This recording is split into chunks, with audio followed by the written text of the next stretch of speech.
오늘 이 아침 모레셋 사람 미가에게 임한 여호와의 말씀에 대해서 살펴보려고 합니다. 미가서는 구약 성경의 소선지서 12권의 소선지서 중에 한 권입니다. 총 7장으로 되어 있고요, 한 105절밖에 되지 않은 짧은 선지자의 메시지입니다. 미가 선지자는 특별한 상황 설명 없이 이스라엘의 죄와 유다의 죄를 설명하기 시작합니다. 선지자에 대한 설명도 최소화하면서 바로 본론에 들어갑니다. 1절은 미가 선지자에 대해서 설명을 해줍니다. 모레셋은 예루살렘 근처에 위치한 시골 마을입니다. 미가라는 이름은 미가야라는 이 단어의 단축형, 누가 여호와와 같을까라는 의미를 가지고 있습니다. 미가 선지자는 주전 8세기 시대에 활동하던 선지자입니다. 호세, 아모스, 요나, 이사야와 동시대에 활동하던 선지자였습니다. 근데 주전 8세기 이스라엘과 유다는 아주 혼란스러운 시대였습니다. 북이스라엘은 이 주전 8세기 후반 30년간에 무려 6명의 왕이 바뀌었습니다. 유다도 상황이 비슷했습니다. 당시 최강국 아수르에 조공을 바치는 상황이었는데 히스기야가 왕이 되자 그 아수르의 조공을 바치는 것을 끊어버립니다. 이집트와 바벨론과 동맹을 새로 맺기 시작합니다. 그러자 아수르가 다시 쳐들어오고 아수르는 무려 46개의 성읍을, 유다 성읍을 빼앗아 버리죠. 하나님의 도우심으로 겨우 예루살렘의 예루살렘은 멸망되지는 않습니다. 하지만 모든 사회 기반 시설들이 파괴된 상황이었습니다. 경제적 상황도 양극화에 치달습니다. 부자는 더 부자가 되고요, 가난한 사람들은 극심한 가난에 못 이겨 기근으로 아사하고 맙니다. 여기서 말하는 가난은 상대적 박탈감이 아닌 절대적 가난입니다. 정치 경제가 바로 돌아가지 않으니 사회도 엉망인데 더 절망적인 것은 질서를 바로잡아야 할 지도자들이 죄를 저지르는데 앞장섭니다. 종교 상황은 말할 것도 없습니다. 우상 숭배는 물론이고 제사장들까지도 죄악에 깊이 관여되어 있습니다. 이럴 때 하나님의 두 가지 행동을 생각해 볼 수 있습니다. 하나는 내버려 두는 겁니다. 아무 일도 하지 않는 거죠. 또 하나는 선지자를 보내서 이스라엘 백성들에게 끊임없이 하나님의 메시지를 이야기를 하는 겁니다. 그 메시지는 너무나 간단합니다. 돌아와라입니다. 돌아와라. 너희들의 죄를 회복하고 돌아와라.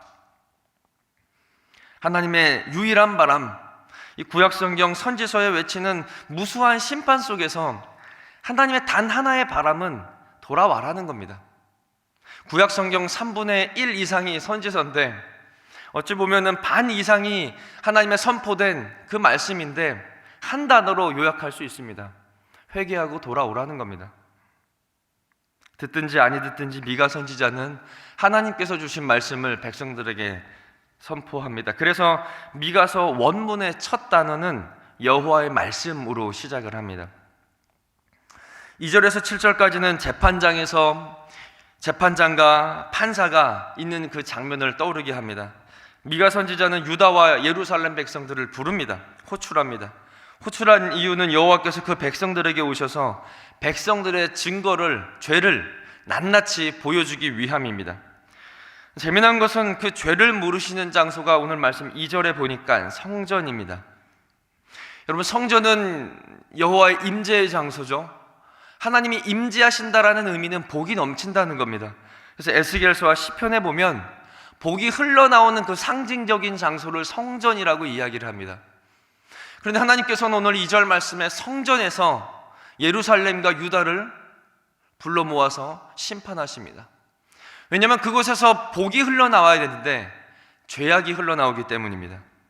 3절과 4절은 여호와께서 성전에서 임재하시는 모습을 생동감 있게 묘사하는데 마치 출애굽에서 시내산에서 여호와께서 등장하셨던 그 시내산, 산들조차 감당하지 못하여 갈라지고 녹아난 그 하나님의 임재 장면이 떠오릅니다. 그리고 5절과 6절은 여호와께서 땅과 바다를 가르며 등장하는 목적이 무엇인지를 이야기를 합니다. 5절에는 야곱과 이스라엘이라는 이름이 나오죠. 재판장이신 여호와 앞에 피고인 야곱과 이스라엘이 등장합니다. 특이한 것은 하나님께서는 이 도시들을 의인화시킵니다. 하나님 앞에 선 피고의 모습을 강조합니다. 하나님께서는 북이스라엘에 대해 먼저 심판을 선언하는데 6절과 7절의 말씀입니다. 조금 더 강조할 것은 5절까지는 하나님께서는 3인칭으로 묘사를 하는데 6절과 7절에서는 1인칭으로 더 가깝게 나타나셔서 말씀하십니다.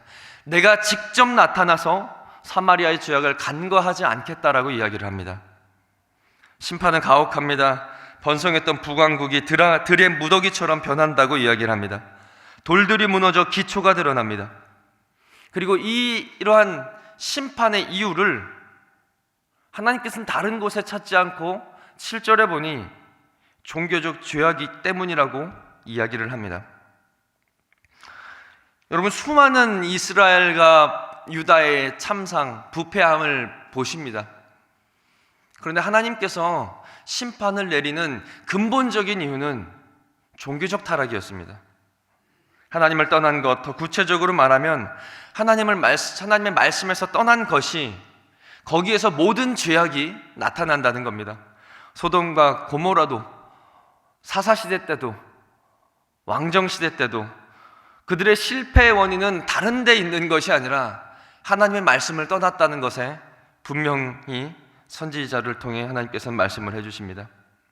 정치적 부패도요, 도덕적 타락도, 경제적인 부흥하지 못함도 아닙니다. 심판의 원인은 하나입니다. 하나님을 떠났기 때문입니다. 하나님께서는 친히 그 우상들을 다 깨뜨릴 것을 이어서 이야기를 합니다. 너무나 안타까운 것은 사마리아의 멸망을 기생의 값에 비유를 합니다. 7절이죠. 여기서 말하는 기생의 값은 우상 숭배를 통해 얻는 이익을 말합니다. 창기가 음행을 통해 돈을 벌듯 북이스라엘의 지금의 번영이 창기들처럼 음행하여 재산을 축적했다라는 겁니다. 여러분, 하나님께서 이러한 부를 창기의 음행으로 번 값으로 평가해버립니다. 무섭습니다. 게다가 음행으로 번 모든 것들을 다시 그들이 저지르는 음행의 값으로 지불될 것을 말합니다. 하나님을 떠나 이룩한 모든 것은 하나님을 떠나는 데 소비될 것이라는 겁니다. 북왕국 사마리아의 멸망이 국제적인 정세를 잘못 읽거나 국력이 약해서 일어난 것이 아니라는 겁니다. 하나님께서 북이스라엘의 허물과 죄를 미가 선지자를 통해서 분명히 이야기하십니다. 너희들이 나에게서 떠나기 때문에 심판받을 것이다. 8절부터는 유다에 대해서 그 심판의 메시지가 이어갑니다. 미가 선지자는 그 절망적인 상황을 자신의 애통함을 이야기를 하죠. 8절이죠. 내가 애통하며 애곡하며 벌거벗은 몸으로 행하며 들깨같이 애곡하고 타조같이 애통하리니. 그리고 이어서 이 언어 유희를 통해서 그 심판의 확실성을 미가 선지자는 계속 이야기를 합니다. 10절에 가드에 알리지 말라고 하죠. 이 말은 사울이 죽었을 때 다윗이 한 말이 계속 회자돼서 이스라엘 사회에 남아있었던 말입니다. 가드에 알리지 마라.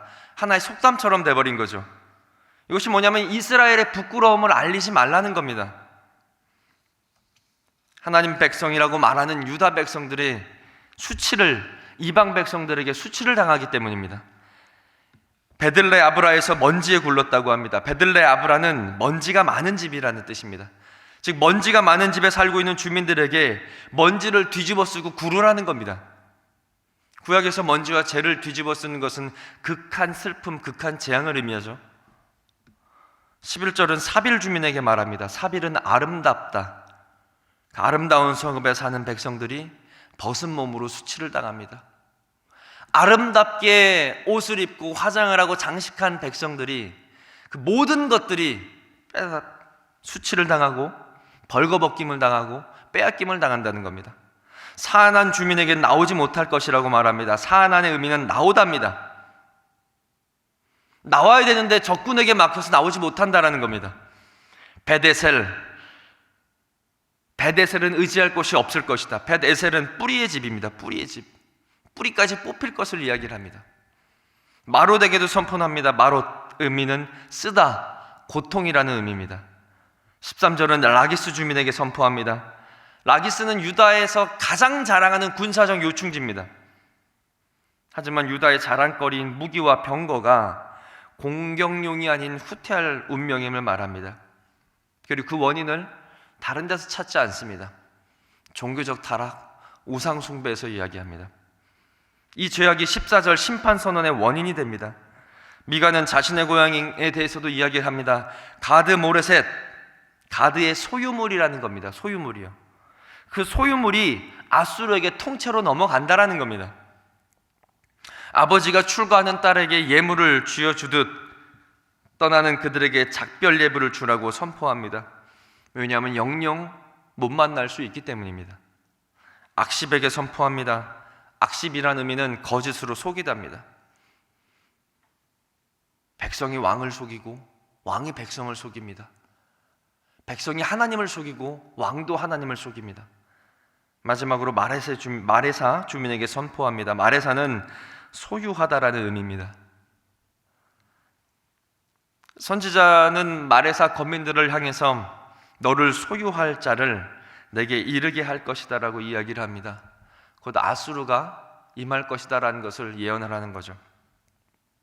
그리고 이스라엘 영광이 아둘람에게까지 이를 것이다 라고 이야기를 합니다. 여러분, 아둘람은 어떤 곳입니까? 다윗이 사울의 추적을 피해 도망간 곳이잖아요. 그 도망간 곳에서 다윗은 동굴이었고 더 이상 도망갈 곳이 없었던 곳이었지만 그 아둘람에서 다윗은 하나님의 영광을 보았습니다. 그러나 오늘 말씀에서는 하나님의 영광이 아둘람 동굴에 숨을 것이다 라고 이야기를 합니다. 사무엘서에서는 하나님의 영광이 떠났다라는 표현을 이가봇이라고 이야기를 하죠. 하나님의 영광이 떠났음을 선포합니다. 그래서 마지막 절에 미가는 유다 백성들에게 슬픔을 준비하라고 이야기를 합니다. 머리를 밀어 대머리로 만들고 거기에 그치지 않고 크게 벗어지게 하라고 이야기를 합니다. 정말 비참하죠. 그리고 더 비참한 건 이스라엘 역사를 알고 있는 우리는 이미 이 예언들이 그대로 실현된 것을 보게 됩니다. 성도 여러분, 말씀은 결코 헛되이 사라지지 않습니다. 우리는 이 말씀이 하나님의 말씀이라고 굳게 믿지 않습니까? 그렇다면 미가 선지자가 외친 2700년 전엔 선포가 그 당시의 선포만으로는 끝나지 않고 2019년은 살아가는 우리들에게도 동일하지 않을까요? 여러분, 미가 선지자가 외치는 소리는 교회 밖의 사람에게도 외치는 소리가 아니고 교회 안에 저 사람에게 외치는 소리가 아니라 여러분, 이 시대를 살아가는 나에게 외치는 소리로 우리가 받아들인다면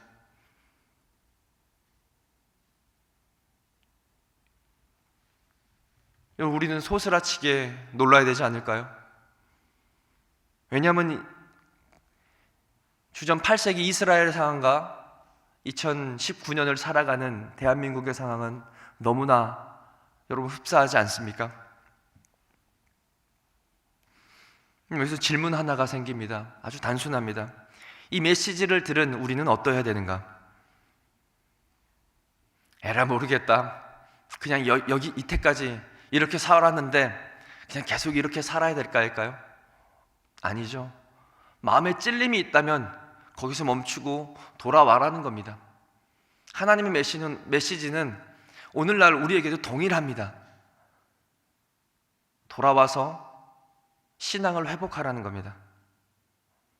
그러면 나라는 망할지라도, 유다와 이스라엘은 망할지라도, 도시는 사라질지라도 너희는, 내 백성인 너희들은 내가 너희를 구원할 것이다 라는 그 소망의 메시지가 우리 안에 살아있게 되는 겁니다. 너무 비슷합니다. 선지자들이 외쳤던 메시지와 이 시대의 모습이 너무 비슷합니다. 더 쟁쟁하게 들립니다. 이 메시지를 들으면서 우리가 생각할 것, 우리가 집중해야 될 것은 단 하나입니다. 말씀을 순종하여 더 하나님께 가까이 가는 것, 더 그리스도께 붙들어서 그 가지에 매여 있는 것밖에 없습니다. 오늘 이 아침 하나님 말씀을 듣고 순종하기를 다짐하여 우리 남은 자 편에 섭시다. 남은 자는 잘 알아주지 않습니다. 세상에서도 돋보이지 않습니다. 화려하지 않습니다.